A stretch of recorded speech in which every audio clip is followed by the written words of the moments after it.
What's up guys, welcome to my YouTube channel. My name is Sochaholic. Well, my name is Earl, but I go by the name of Sochaholic, and on this channel we make carnival related content. Today I'm going to tell you guys everything about my Trinidad Carnival trip, and most of all I'm going to tell you how I did it on a very tight budget. Trinidad is known for being one of the most expensive, yet one of the best carnivals in the Caribbean and the world by extension. So many people want to experience Trinidad Carnival, so I'm going to let you know how this was very easy and affordable for me. In this video we will be using the EC currency because I'm from the Caribbean and I live in the Caribbean, and it's EC that we use. However, on the screen I will include the US conversions for those of you who may be living in the US and want to know for yourself. So stay tuned, let's get right into it.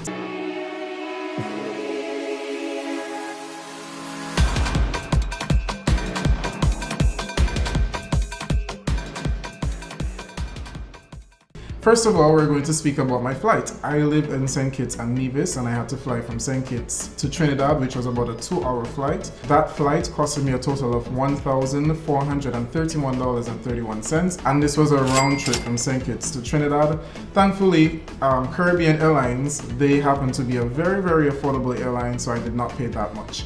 How I planned my trip, I basically paid for my one-way ticket first, so I paid to go to Trinidad first, and then I paid for my return to St. Kitts later down in the year. So that gave me a little bit of room to pay for other things that had much closer deadlines than my return flight. In terms of accommodation, we did not stay at a hotel, we stayed at an Airbnb, and that costed us $869, and I'm saying us because I went to Trinidad with my sister and we split the cost, so it was 50-50. So my contribution was $434.70. I would drop the link to where I stayed in the description below.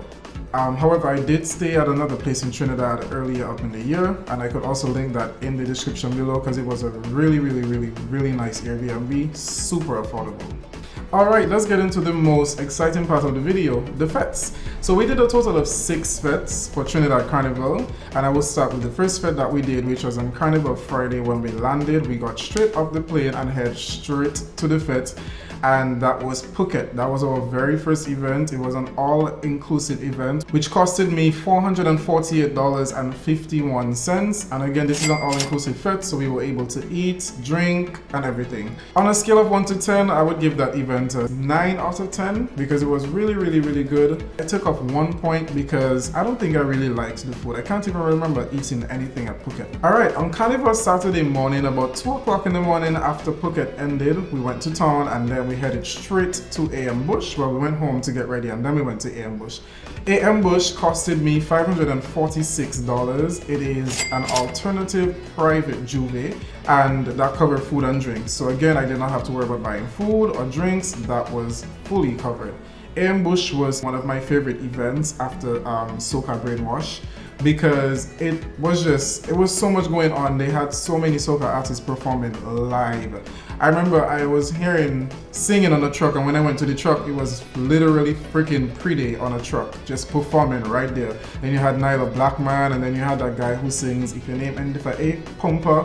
And it was a really good event. And was it worth the price? Yes, it definitely was. Later that day, we did Soca Brainwash, which happened to be the most expensive fete for me. It costed me $655. If you don't already know, Soca Brainwash is the biggest event in Trinidad for Trinidad Carnival. It is an event held by DJ Private Ryan, and it is an all-inclusive event. And when I tell you this event is all-inclusive, I mean all-inclusive. It was so much going on. I don't even know where to start, and I might just spend the entire video just talking about Soca Brainwash, but I don't want to just bore you all with how I enjoyed Soca Brainwash so much. But it was the best event ever. Don't let the price fool you. It is worth it 100%. Soca Brainwash was my favorite fete for Trinidad Carnival, and I was literally thinking of booking a flight to Trinidad for next year just to experience Soca Brainwash on Saturday. After Soca Brainwash, we did Soca Takeover, which started in the night. It was one of the least expensive events for us, so we did VIP for that event. Of course, VIP covered food and drinks, and I spent a total of $328.41 for Soca Takeover. It was an okay event. It wasn't everything I imagined. It was a concert, and I don't really like concerts, but we really wanted to do something something on Saturday night, which did not cost us an arm and a leg, because there was some other feds going on the same Saturday night, but they were very expensive, so we were like, nah. It was all in all, I would say an 8 out of 10, thanks to Kes, he saved the day, but that was basically it. On Sunday morning, we did Vail, which again was another all-inclusive event. As you could see, majority of the events that we did were all-inclusive. My camera's about to die, so I'm going to change the battery real quick. We're back, and you know what I just realized? We did not do 6 fets, we did 8 fets. We did 2 fets after Carnival ended, and I completely forgot to include those. Alright, so anyways, I think we left off on Vail. So I was saying that Vail was an all-inclusive event, and as you could see, all of the events that we did were all-inclusive, so we did not have to worry about buying food or drinks, which made the trip super budget-friendly because we had already covered all these costs a long time ago. And Vail costed me a total of $470.55. Again, Vail was another amazing event. I'll give it a 10 out of 10. I don't think I rated Soca Brainwash as well, but as you can tell based on my review, it was also a 10 out of 10 event. On Carnival Sunday, our last fet was Imagine, which was another event by DJ Private Ryan. And Imagine was almost like a Juve, but in a stadium parking lot, something like that. And Imagine was basically paint, powder, and a bunch of stuff. But what amazed me, oh, by the way, it costed me $200 EC. What amazed me was when we got to Imagine, it was the amount of things that you got when you entered. You got your mason jar for your drinks, you got like a staff, and then they had like ski masks, they had paint, they had powder, they had whistles, they had nice light up wristbands. Like Imagine was just such a beautiful and fun event. Made me feel like a child again. I had so much fun at Imagine. Was one of the best events that I've done in my entire life, and that's what we did before the big day, Carnival Monday. And of course we played mass with Paparazzi, and Paparazzi was one of the budget friendly bands. There were a few sections that were expensive, and it was a little bit more expensive than Yuma because we were also considering Yuma, but we ultimately went with Paparazzi. My costume costed me $885.79. Yes, EC. That's how much I paid for my Paparazzi costume. You may be wondering, why is the costume so cheap and I had a big ass backpack? Well, that's the trick. When you're playing mass with your sister and she loves doing frontline and you're in the same section and the band is offering backpacks of both male and female which are identical to each other, you just use your sister's backpack because you know she's gonna leave it home anyway. So I did not have to pay for a backpack, but if I did, the price of the backpack sold separately was a total of $636.75. If I did purchase a backpack, the costume would have still been super affordable given that you're playing mass in Trinidad. So the tights that I wore in my costume did not come as a piece of the costume. I had to order those from Shamar Laura, which is a designer in Dominica, and it was a total of $192. My rating for Paparazzi would be an 8 out of 10. It was a great experience. I do feel like they could improve in so many ways, which I'm not going to get into right now, but it was a great experience and I would give them an 8 out of 10. Would I play with them again? Definitely. Alright, so after Carnival ended on Carnival Wednesday, there was one fete that we went to, which was another DJ Private Ryan fete, and that was post-Carnival Relief. Another fun event. However, we did not stay at that event because it was really disappointing. We thought it was a cooler fete, so we went and I bought $200 worth of drinks, only to get at the gate and they told us that we couldn't enter. So that just left a bitter taste in our mouth, and we went in because we already had our tickets. We stayed for like an hour and then we left because we were not spending more money on drinks. It was a food inclusive event, so we did have access to food. After post-Carnival Relief on Carnival Thursday, well, not Carnival Thursday, but you know what I mean. Thursday after Carnival, we did our final event, which was Pink Pineapple. Pink Pineapple was the cheapest event that we did. It costed me $93 EC.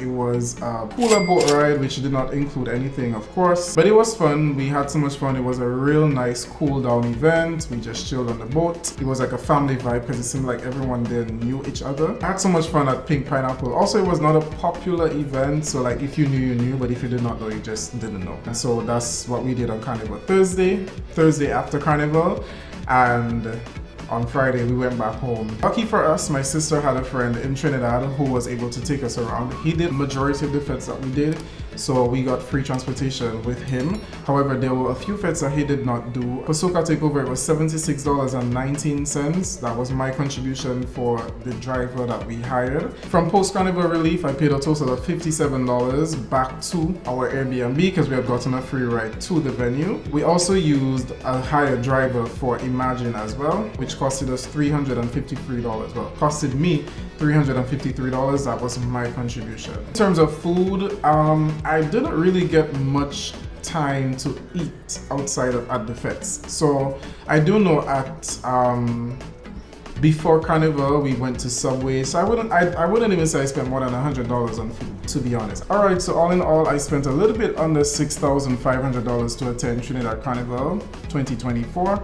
And oh, I forgot to mention that I paid $67 for my SIM card, which came with data which lasted me for the entire time that I was in Trinidad. By the way guys, I will be going to Dominica for Carnival next year, 2025, and I will be playing Mass with none other than Ecstasy Mass. If you don't know, Ecstasy Mass is one of the newest kids on the block, bringing you the real premium VIP experience within the Pulse Experience band. And I am super excited to partner with Ecstasy Mass for 2025. I will drop the link below if you want to check out their costumes. Ecstasy Mass is not only offering a costume, but they are offering you an entire package, an experience that you will not forget. And I am so excited to be on the road with Ecstasy Mass. So I'll see you in Dominica for Carnival next year. And now I will say until next time, see ya.